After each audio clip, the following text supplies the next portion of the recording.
কখনো বাঘের থাবা, কখনো হিংস্র কুমিরের কামড়, কোনো কিছুই কেড়ে নিতে পারেননি মৌয়াল কুদ্দুসের প্রাণ। মধু সংগ্রহ করতে গিয়ে ভয়ঙ্কর যে অভিজ্ঞতার গল্প হার মানায় বিগ বাজেটের সিনেমাকেও।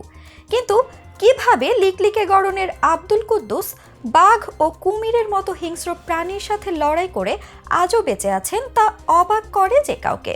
রোমাঞ্চকর সেই ঘটনার বিস্তারিত জানাবো আমাদের আজকের এই বিশেষ আয়োজনে। মাত্র কয়েক কেজি মধুর জন্য জীবন বাজি রাখেন মৌয়ালরা।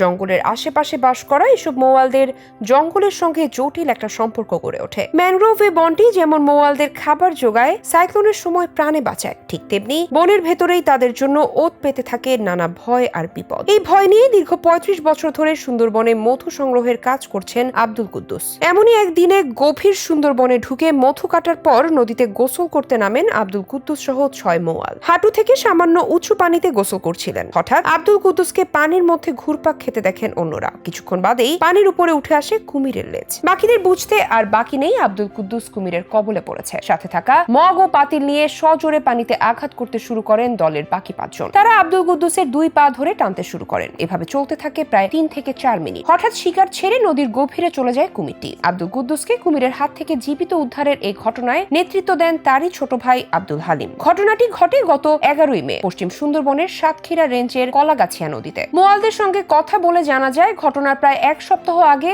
বুড়ি গোয়ালিনী স্টেশন থেকে মধু সংগ্রহের অনুমতিপত্র নিয়ে সুন্দরবনে ঢোকেন ৬ মোয়াল। তাদের দলে ছিলেন ২ ভাই আব্দুল কুদ্দুস ও আব্দুল হালিম। ঘটনার দিন অল্প সময় ব্যবধানে ২টি চাক পাওয়ায় সবাই খোশ মেজাজে ছিলেন। এক পর্যায়ে দুপুর ২:৩০টার দিকে কলাগাছিয়া নদীর চরে হাঁটু পানিতে নেমে গোসল করার সময় এই ঘটনা ঘটে। ভয়াবহ এই অভিজ্ঞতা বলতে গিয়ে আব্দুল কুদ্দুস বলেন, কুমির যখন তার হাত কামড়ে টেনে নিয়ে যাচ্ছিল তখন কথা বলার শক্তি হারিয়ে ফেলেন তিনি। কুমির ঘুরপাক খেতে থাকায় সমান তালে পানিতে ডুবে গিয়ে আবার ভেসে ওঠেন। নিঃশ্বাস নিতে না পারায় দম বন্ধ হয়ে যাচ্ছিল। এক পর্যায়ে জ্ঞান হারিয়ে ফেলায় আর কিছুই মনে নেই। আব্দুল কুদ্দুসের ভাইয়ের দেয়া বর্ণনা মতে শুরুতে তারা বিষয়টি বুঝতে পারেনি, ফলে খুবই ভীত সন্ত্রস্ত হয়ে পড়েন। তবে কুমিরের লেজ আছড়ে পড়া দেখে তিনি জীবনের মায়া ভুলে ঝাঁপিয়ে পড়েন। ভাইকে বাঁচাতে চিৎকার করে দলের অন্য ৪ জন সদস্যদের সহযোগিতা চান। এক পর্যায়ে সবাই মিলে আব্দুল কুদ্দুসের ২ পা ধরে টানাটানি এবং পানিতে প্রচন্ড শব্দ তৈরি করলে কুমিরটি শিকার ছেড়ে চলে যায়। কুমির চলে যাওয়ার পর আব্দুল কুদ্দুসকে ডাঙায় নিয়ে সরিষার তেল ও আগাছা ক্ষত স্থানে লাগিয়ে রক্ত বন্ধ করা হয়। আব্দুল কুদ্দুসের বা হাত গুরুতর জখম হয়েছে বলে জানায় উপজেলা স্বাস্থ্য কমপ্লেক্সের আবাসিক চিকিৎসা কর্মকর্তা। চিকিৎসকের দেয়া তথ্য মতে কামড়ের চিহ্ন দেখে শিকারী কুমিরটি তুলনামূলক ছোট মনে হয়েছে।